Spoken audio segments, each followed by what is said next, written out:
Hey guys, Motorcar Nut here, and today's video we're talking about the BMW N20, the 2.0 engine that's found in the BMW, the 5 Series, the 3 Series. It says 2.8i, but it's not a 2.8 liter. It's a 2.0 N20 engine. So if you have any car that has 2.8i, iX, xDrive, that's the 2.0 liter engine here.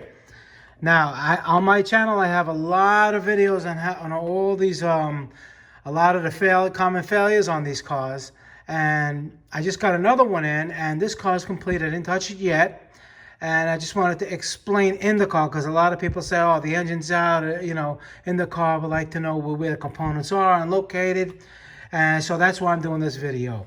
Okay, so number one, the bad things that are on these engines is the inside is the timing chain cassette, it's called. It's like a plastic guides with the chain. You slide it in. Those become brittle over time and they break, and you can imagine once the chain gets loose, it smashes the valves, or it could do all bunch of damage. That's internal. That's in here. You really can't see that. All right. Other issues are the wastegate. I have a lot of people asking me about low boost pressure codes. I have a lot of videos on how to address that. But again, in the car, what you're going to want to check. Okay, anything. Now, the turbo, all right, is down there. Is down where this pipe goes. Now, this is the output of the turbo. Okay, it's going to go in. It's going to go in the intercooler. It's going to come out. It's this one right here. All right, and that goes up to right here.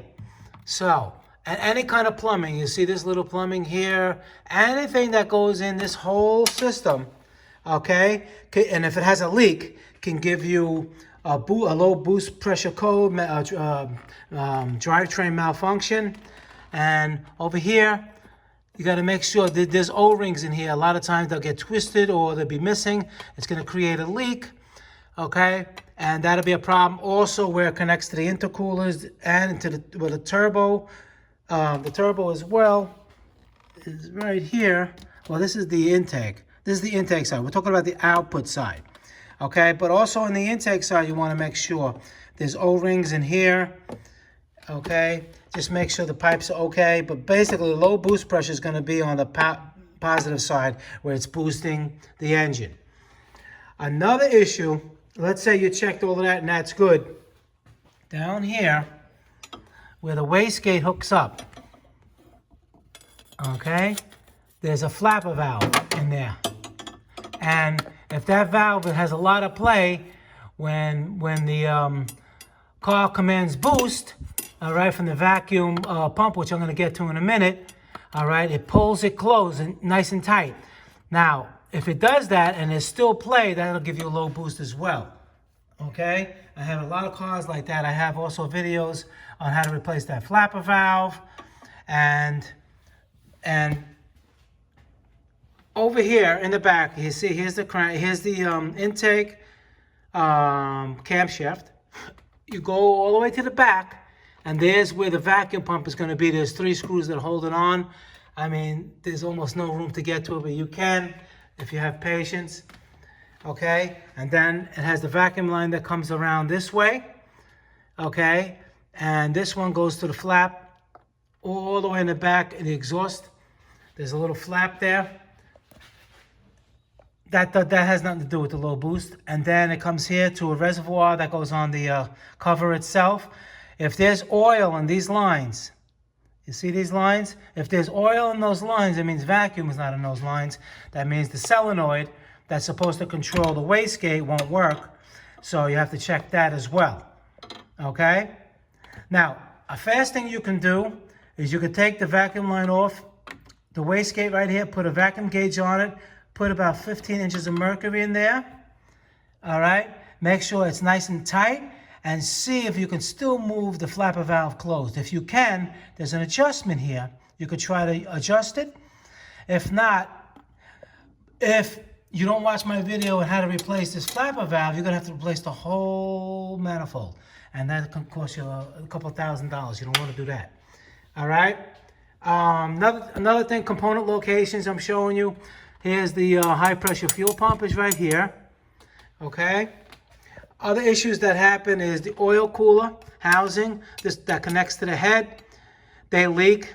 They also leak from here, from the cooler itself to this. A mounting surface also has an O-ring that could leak. Okay. Now, of course, there's a lot more things that can go wrong with these cars, but those are the ones I see the most. And overall, once those are taken care of, addressed, these engines are very reliable, and a lot of power. And they're great in front to drive. And if you own these cars, you probably know what I'm talking about. All right. And so offhand, this is the major comments that I'm getting in my channel is low boost pressure. Okay. And the Vanos, the Valvetronic motor, which is right here. All right, you have to take a lot of components off to get that. That motor doesn't work. If it says Valvetronic malfunction, you need a scan tool to see if it's moving. If it doesn't move, it can keep the valves open, give you low compression, and you can get a bad reading thinking that the engine's no good because of low compression. So that's another problem, the Valvetronic motor, but you're gonna need a scan tool for that. I have videos on how to replace that as well, and you can watch them too. And I'm sure there's other ones.